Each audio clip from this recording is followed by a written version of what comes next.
Are you in search of your next great sci-fi or fantasy read? This video is going to provide you with some great options. These are new releases for 2024. Not only that, but they are by women. I am Brenda, and this is Reading by Myshelf. March is Women's History Month, and I thought it would be a great time to discover new books by women authors. So let's get into it.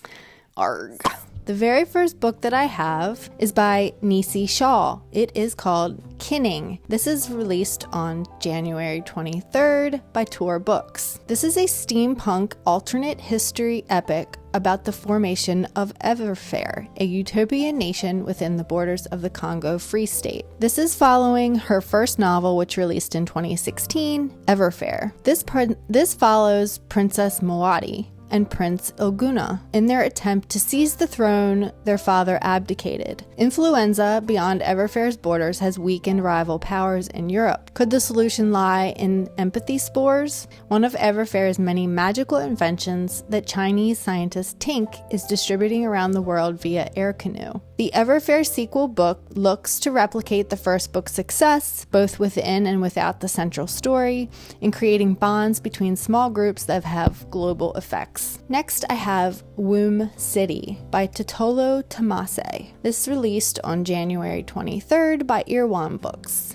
This is a genre-bending Afrofuturistic horror novel that blends The Handmaid's Tale, The School for Good Mothers, and Get Out in an adrenaline-packed cyberpunk body-hopping ghost story exploring motherhood, memory, and a woman's right to her own body. This is set in a world in which babies are grown in artificial wombs, but this science fiction horror tale is so much more than the future of fertility. It is set in a surveillance state in which consciousness can body hop, but only if they agree to be monitored at all times. Such is the case for Nella, who is on her third lifetime, but in a loveless marriage, with a gestating daughter held as collateral for her not stepping out of line. But when a night of indiscretions culminates in a car accident cover-up, Nella finds herself responsible for another life of sorts, the ghost of her victim, which demands revenge on everyone close to Nella. That sounds intriguing. Next, I have The Book of Love by Kelly Link. This was released on February 13th by Random House. Kelly Link is a Pulitzer Prize finalist and a MacArthur Genius Grant recipient for her fantastical short fiction. This is her debut novel that has been long anticipated. Three teenagers who have been missing for months find themselves resurrected from the dead by their music teacher, Mr. Anabin, who has also brought back a mysterious traveler. But there's a catch. Only two get to remain, and two will have to return from wherever they came from. Perform the magical tasks Mr. Anabin assigns, and they will have their second chance. But as the teens undertake this bargain of unfinished business, Love Send itself begins transforming into something more extraordinary.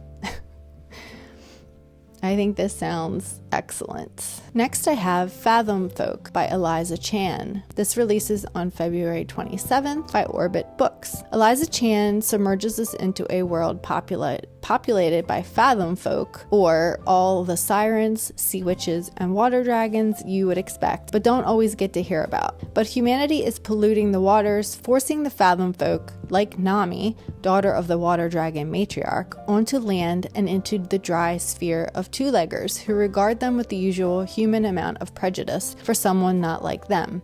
In the half-flooded city of Tainkawai, reunited with her ambassador brother and his half-siren partner, Nami begins to better understand how Fathom Folk live on the fringes and why rebellion calls to them like an irresistible song.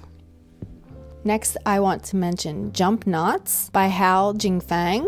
This is translated by Ken Liu. This is set to release on March 12th by Saga Press. This author won the Hugo Award for her novelette Folding Beijing in 2016. That was also translated by Ken Liu. This is her debut novel that examines similar class and cultural factions within the Pacific League of Nations competing with the Atlantic Division of Nations over who will make first contact with an alien civilization that has already been hiding on Earth for thousands of years. To imaginative physics, to how humans and aliens finally interact. I love a great first contact story. Next, I have The Practice, The Horizon, and The Chain by Sophia Samatar. This is set to publish on April 16th by Tor.com. In this science fantasy that has shades of R.F. Kuang's Babel, this novel follows a mining ship that left the Earth long ago, and its people are embedded in a centuries-old caste system, much of the population chained to the hold. But when a chained boy is brought upstairs by a professor who sees potential in him, he enters the insular academic world of the ship, only to discover that it and his mentor, whose own academic career is rooted in him succeeding, possesses its own damning chains. I love a good novel set in space. Next we have In Universes by Emmett North. This is set to release on May 7th by Harper. In this story, we follow Raffi, a queer physicist, distracted from their dark matter research by thoughts of Britt, an artist they barely know. But what if they knew her better? Before Raffi realizes, they're bouncing through parallel timelines and alternate realities, constantly changing the events of the summer they almost met Britt when they were both 13. Instead of strangers, they are friends. Instead of friends, they're something more. Instead of something more, Raffi betrays Britt. But which reality is the real one, and how does the past affect the present? I love alternate timelines. That sounds fantastic. Next, we have The Ministry of Time by Callie-Ann Bradley. This is set to release on May 7th by Avid Reader Press. This is a fish out of water time traveler relationship story, giving vibes of Outlander meets Severance with other expats, including a spy who keeps getting plastic surgery and a 17th century cinephile who gets addicted to dating apps. This sounds hilarious. Next, we have Goddess of the River by Vyashni Patel, set to release on May 21st by Red Hook. This is a reimagining of Mahabharata. I may be saying that wrong. The river goddess Ganga is cursed with a mortal body, forced to atone for the antics of the godlings on her shore, but her human life ebbs and flows with triumph and tragedy as she becomes a powerful queen, but also a mother who is forced to abandon her infant son. As he grows up, Prince Devarata carries his mother's curse, and their fates intertwine and separate over the course of both their lifetimes. I love a great retelling. This one sounds so good.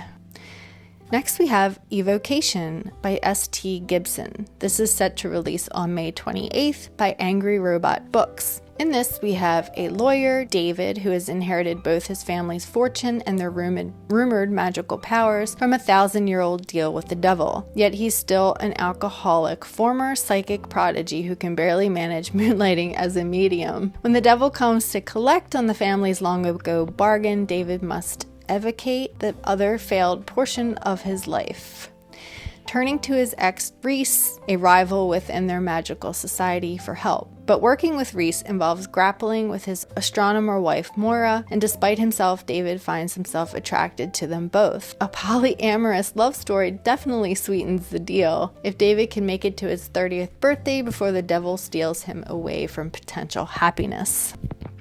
That sounds fun. Next, I have Running Close to the Wind by Alexandra Rowland. This is set to publish on June 11th by Tor.com. This is a swashbuckling queer pirate adventure on the high seas. The requisite newbie to the pirate crew is Avra Helvasi, formerly of the Erasti Ministry of Intelligence, who steals the ultimate secret to sell on the black market. But his ex, pirate captain Taveri, has other plans to ferry the secret to the Isle of Lost Souls for an even greater booty. Arg. Well, the real booty belongs to Brother Julian, the hot celibate monk who's part of the ragtag crew. Alexandra Rowland has written the ideal anecdote to the past intermediate number of awful years. It sounds like a really great adventure story. Next, I have The Stardust Grail by Yuma Kitatsi. This is set to publish on June 11th by Flatiron Books. This is her second novel, in which Maya Hashimoto is an intergalactic reverse Indiana Jones meets Debbie Ocean, which is to say, she is a former art thief renowned for stealing back alien artifacts. at least until she retired to pursue a graduate degree in anthropology. But when an old friend approaches with one last score, she is powerless to resist. Better yet, tracking down an extraterrestrial object that may save an entire species from extinction, but might also solve the mystery of why Maya is seeing visions of the future. Next, I have Asunder by Kirsten Hall. This is set to publish on August 20th by Tor.com. In this book, Kirsten explores realms shaped by cannibalism and populated by demons. In this, we have Karis Eska, a death speaker, whose power comes from one such nightmare being. But when a dying client pays Karis to investigate a suspicious demise and she accidentally binds him to her own shadow, a descent into the underworld seems all but inevitable. I love reading about the underworld. This sounds awesome. Next, we have Metal from Heaven by August Clark. This is set to release in the fall, but a date is to be determined, by Erewhon Books.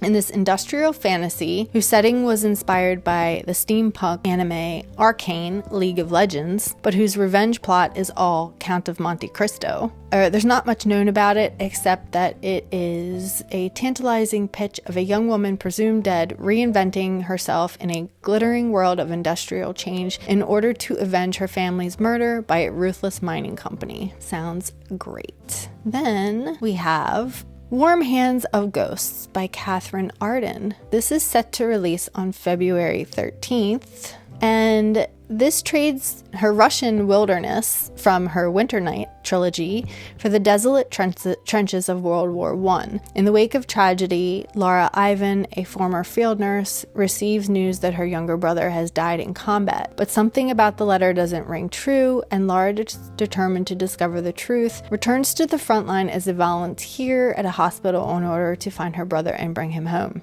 I love a good war historical type novel. Next, we have The Familiar by Leigh Bardugo. That is set to release on April 9th, and I have actually pre-ordered this one myself. I am a fan of Leigh Bardugo.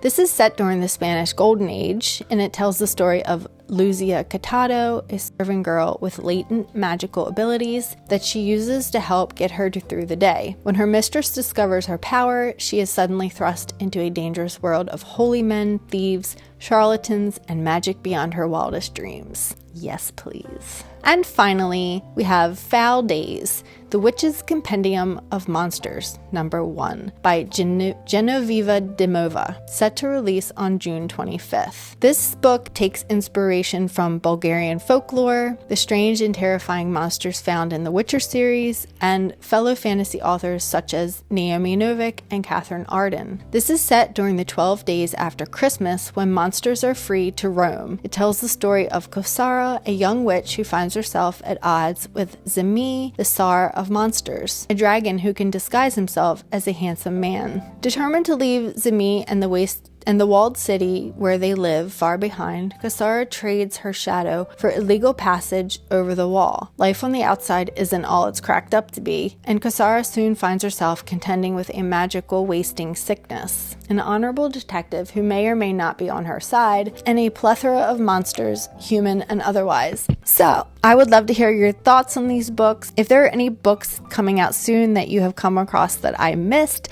I would love to hear about those in the comments. Like the video if you liked it, and subscribe if you want to see more. I post videos every Tuesday, Thursday, and Sunday. See you again soon.